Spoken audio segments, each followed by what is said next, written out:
Greetings, a psychological science fantasy book whose portrayal of humans, world development, and dynamics is masterful. We're talking about The Obelisk Gate by N.K. Jemisin, the second book of the Broken Earth trilogy. It is published by Orbit Publishers. It contains 408 pages and approximately has 1,08,250 words. I will follow this certain pattern for this book review, so please stick around.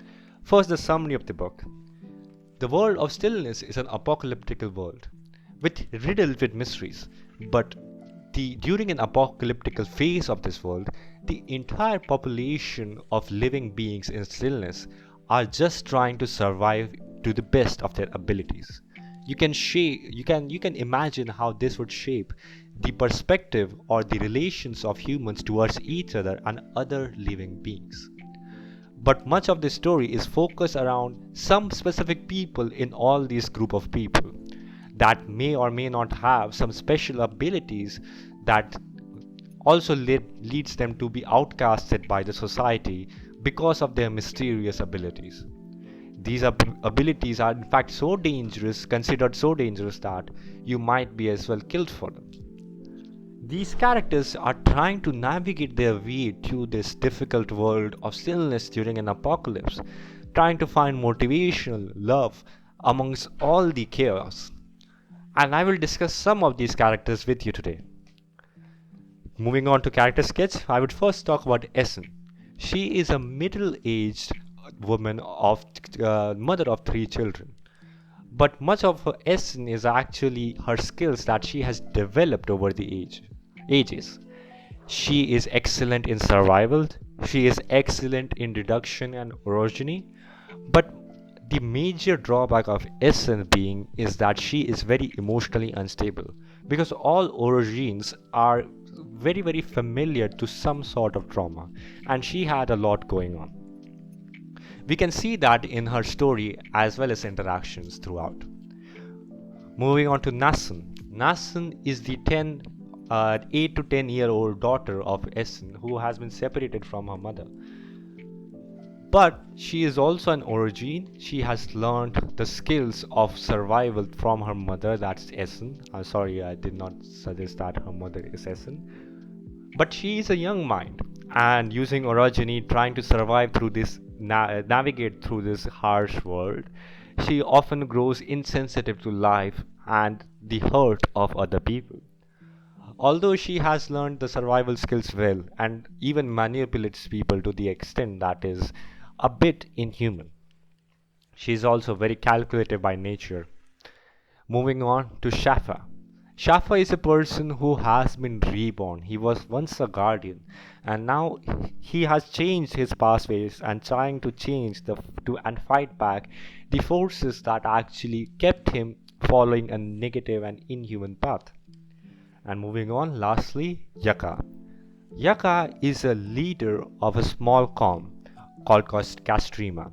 And being a leader, she has some special set of skills behind her big, boldy body of Sanskrit origin. She is very decisive by nature. She has excellent control in her orogeny and also wins the affection of people by giving them a purpose to fight, which is very rare in this world. So these are the 4 very prominent characters that you'll find in the story. I would just touch these characters so you can explore their beauties for yourself. Moving on to the setting of the story. You can imagine the world of stillness to be around 1990s because the showerheads, the universities, the sciences, different sciences such as astrology, astronomy exist in this world. But it is very different because the society is completely different from our world. The society of stillness comprises of small communities or comms as they call it, spread throughout the continent. With each of them has their own specialty such as trading, being a port, etc. But much of it is actually much of them have only a singular purpose, that is to survive a season.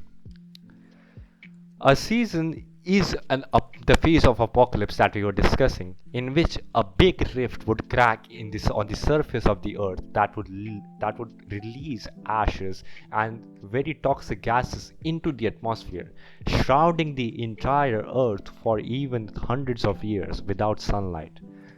And that is the period through which each one of our characters would survive in the present. We also explored that this world has its own set of hidden mysteries, being a scientific fantasy genre, and these hidden mysteries may or may not be explored. Origin being themselves a mystery, as well as the seasons. What causes these seasons are the mystery in themselves, and we slowly explored this through the eyes of the characters as well. Lastly, I'd like to just touch two things on before ending this book review, this short book review, is the narrative style of the writer.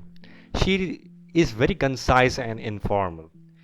The type of the speech that she uses is a second person speech, and it is very interactive to the audience because she only delivers those parts of the narration that is through the personalization of the characters. She does not increase or decrease the volume of information, but only gives the right amount. That was also seen very apparent in her world building and setting, because each component in her world building narration does is not for futile.